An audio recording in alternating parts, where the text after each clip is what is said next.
Kamu tahu nggak bahwa bangsa Israel di Alkitab pernah mengalami masa-masa mengerikan dalam sejarah suatu bangsa? Kita akan menyajikan ke kalian fakta-fakta pembuangan bangsa Israel mulai dari zaman Daniel sampai zaman Nazi Jerman dan akhirnya Israel merdeka. Video ini akan sangat menarik dan dibagi dalam beberapa episode. Karena itu, jangan sampai ketinggalan ya. Subscribe sekarang dan klik tanda loncengnya.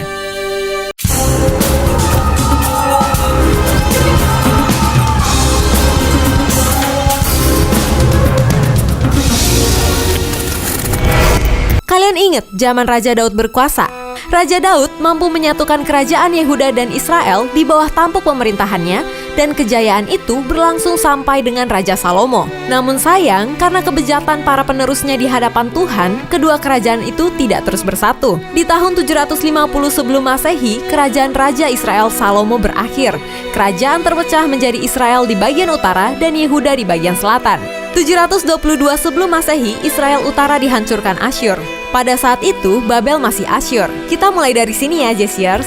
Kerajaan Yehuda dipimpin oleh Raja Yosia dan meninggal pada tahun 600 sebelum Masehi. Raja Yosia ini mempunyai 3 orang anak, yaitu Elyakim, yang akhirnya berganti nama jadi Yoyakim, Yoahas, dan Zedekiah. Namun, pada usia 39 tahun, Yosia meninggal dalam pertempuran dengan Mesir. Segera setelah penguburan Raja Yosia di Yerusalem, maka rakyat negeri itu menjemput Yoahas, anak Yosia, kemudian mengurapi dia dan mengangkat dia menjadi raja menggantikan ayahnya sekitar tahun 609 sebelum Masehi.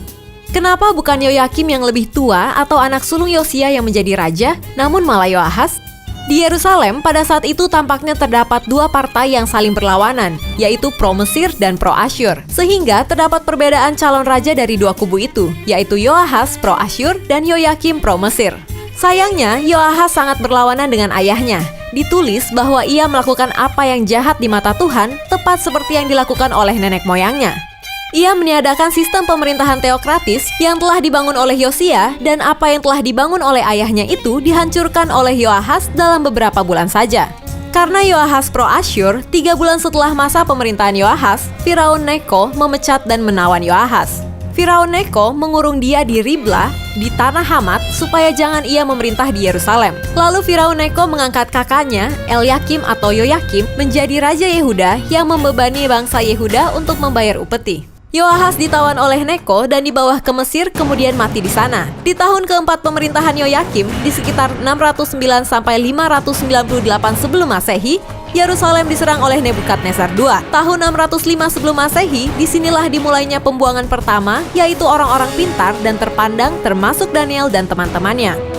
Yoyakim mati dan digantikan oleh anaknya Yoyakin. Namun, pengepungan Yerusalem terus terjadi. Sayangnya, pemerintahan Yoyakim hanya berlangsung selama 3 bulan 10 hari. Di tanggal 16 Maret 597 sebelum Masehi, terjadi pembuangan kedua besar-besaran, termasuk di dalamnya adalah Raja Yoyakin dan keluarganya. Termasuk Nabi Yehezkiel juga ada dalam pembuangan ini. 597 sebelum Masehi, Zedekiah diangkat menjadi Raja Yehuda oleh Raja Nebukadnezar II. Zedekiah, yang artinya kebenaran Tuhan, adalah Raja Kerajaan Yehuda yang terakhir, 597 sampai 586 sebelum Masehi. Ia putra bungsu Yosia dan dinobatkan oleh Nebukadnezar ketika keponakan laki-lakinya, Yoyakin, diturunkan dari tahta dan dibawa ke Babel bersama putra-putra terbaik kerajaan Yehuda. Baik Nabi Yeremia maupun Yehezkiel tampaknya memandang Yoyakin sebagai Raja Yehuda terakhir yang sah. Namun Raja Zedekiah mengadakan pemberontakan kepada Babel, bahkan meminta bantuan dari Firaun Mesir, dan akibat dari pemberontakan tersebut, terjadi pengepungan lagi oleh negara Kasdim dan Bait Allah dihancurkan rata dengan tanah. Sekitar bulan Juli atau Agustus 586 sebelum Masehi, Raja beserta keluarganya serta rakyat Israel diangkut lagi ke pembuangan ke tanah Babel. Inilah pembuangan ketiga.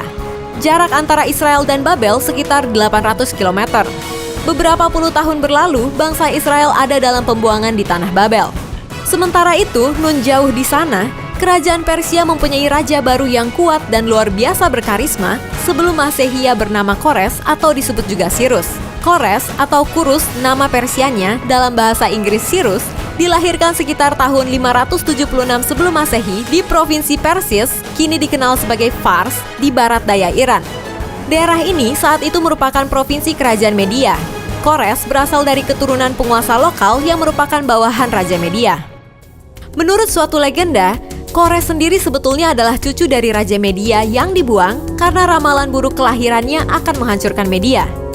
Si bayi Kores ini disembunyikan oleh salah seorang pengawalnya, Harpagus, dan kemudian dibesarkan. Seperti ramalan yang ada, ternyata terbukti akhirnya setelah dewasa, Kores menjadi Raja Persia Media. Pada malam tanggal 5 Oktober 539 sebelum Masehi, kalender Gregorius atau tanggal 11 Oktober kalender Julius, Raja Belshazzar menyelenggarakan pesta besar bagi 1000 pembesarnya seperti yang diceritakan pasal 5 dalam kitab Daniel. Daniel 5 ayat 1. Babylon pada waktu itu terancam oleh pengepungan tentara Kores dari Persia dan sekutunya dan Darius dari Media. Raja Belshazzar dalam pesta itu bertindak kurang ajar dan menentang Tuhan semesta alam dengan memerintahkan agar perkakas bait Allah dikeluarkan dari tempat penyimpanannya dan digunakan dalam pesta tersebut. Seketika muncul tangan yang menulis di dinding. Daniel dipanggil untuk mengartikan artinya. Malam itu juga Raja Belshazzar terbunuh. Imperium Neo-Babilonia berakhir sudah. Tentara Persia Media di bawah kepemimpinan Darius merebut kota tanpa harus bertempur. Pada tahun 539 sebelum Masehi, Babel jatuh ke tangan Persia Media. Memang tidak ada yang abadi. Hampir 70 tahun setelah pembuangan pertama, Babel yang besar itu bisa kalah dan direbut oleh kerajaan Persia Media.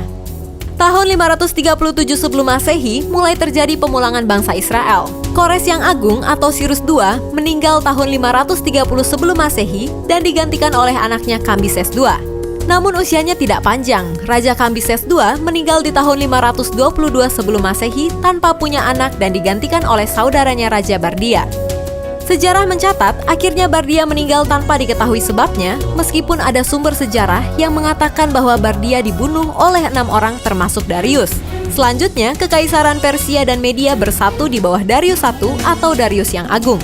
Orang-orang Israel mulai dipulangkan kembali ke Yerusalem sejak pemerintahan Raja Kores atau Sirus II dan dilanjutkan sampai dengan masa Raja Artasasta atau sejak tahun 537 sampai 444 sebelum Masehi. Sejarah tidak berhenti. Kerajaan tidak ada yang abadi.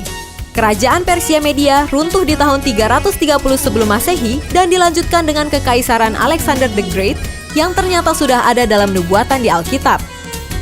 Nah Jesiers, untuk video kali ini cukup sampai di episode runtuhnya Kerajaan Persia Media dan kepulangan bangsa Israel ke Yerusalem.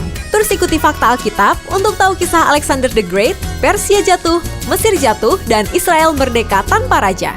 Kalau kamu suka dengan video ini, silahkan di-like, apalagi di komen. Karena itu hal yang paling kita tunggu supaya bisa menjadi berkat juga bagi yang lain. Jangan lupa di-share dan subscribe.